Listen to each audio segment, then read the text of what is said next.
Hey everyone, welcome to Board Game Essentials. My name's Kodak. And I'm Evan. So Evan, have you played Patchwork yet? You mean this game? I do mean this game. Oh, sorry. So Patchwork's pretty much like Tetris, but you're going to be making a quilt pattern. Cool. Let me show you how to play.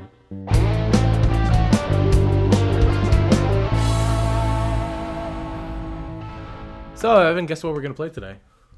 What is it? We're going to play Patchwork. Cool. Alright, so let me teach you how to play.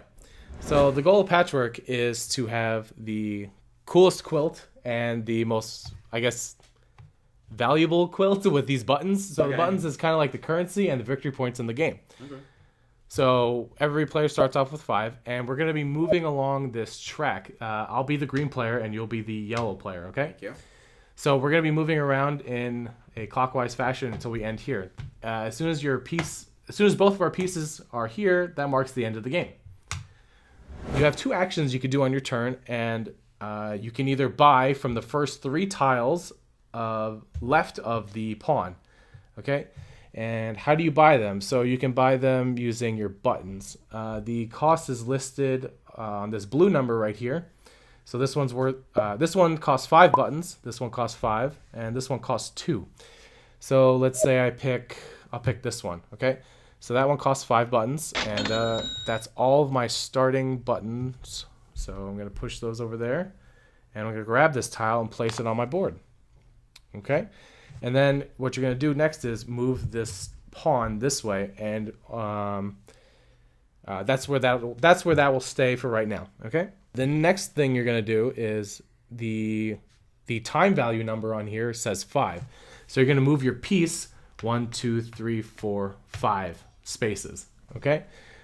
So then that keeps track of your piece on the board. So you'll notice on the board there's a couple different interesting things on here. So every time you pass a button marker, you're going to earn currency according to the number of buttons on your quilt. So I have 2 here, so that'll earn me 2. Easy, right? So there's no typical turns, as you would say, like I go, you go. This game goes where I would take it. The person in last place on the track takes a turn, and if it so happens that they would take a turn again because they're in last, then they would do so. Let's say you. Well, what do you want to buy, Evan? This costs 2. This costs 1. This costs 2. Okay, so I can buy one of these 3. Right. Okay, I'm interested in this one because it has a button on it. Okay. So that one only costs 1. That just costs 1. Put there, and I'm gonna take this. Mm-hmm. I can put it anywhere. Yep. Right in the middle. Excellent. Okay, so then you're gonna move up 4 on the time track. Move up 4. 1, 2, 3, 4, and I move this guy over here. Right.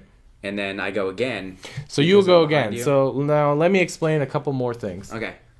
So it is your turn again. There is a second action you can do. So we've only discussed buying at the moment. You can move your pawn 1 space past your opponent. So you moved 2 spaces. That earns you 2 buttons. Oh. And you also pass the button marker. So that earns you 1 button because you have 1 button on your quilt. Interesting.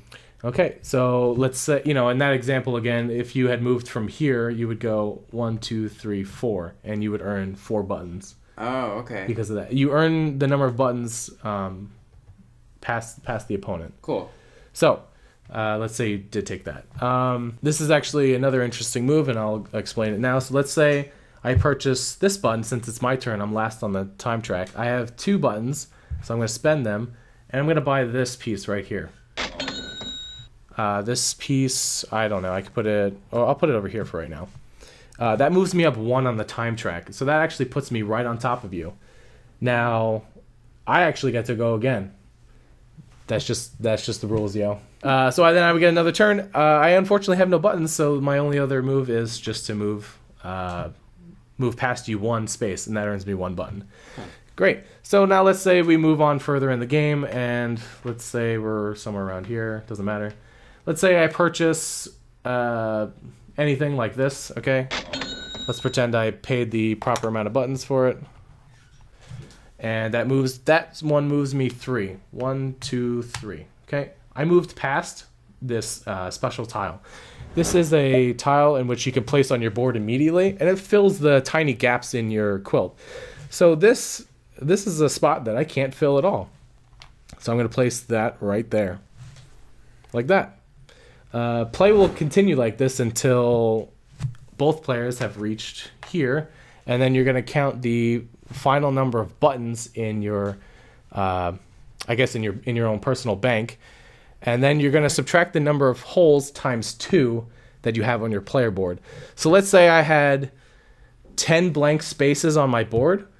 I would, I would get minus 20 points for that. So it is very, very possible in this game, if you build your quilt poorly, that you will get negative points in this game. Ugh. One last thing.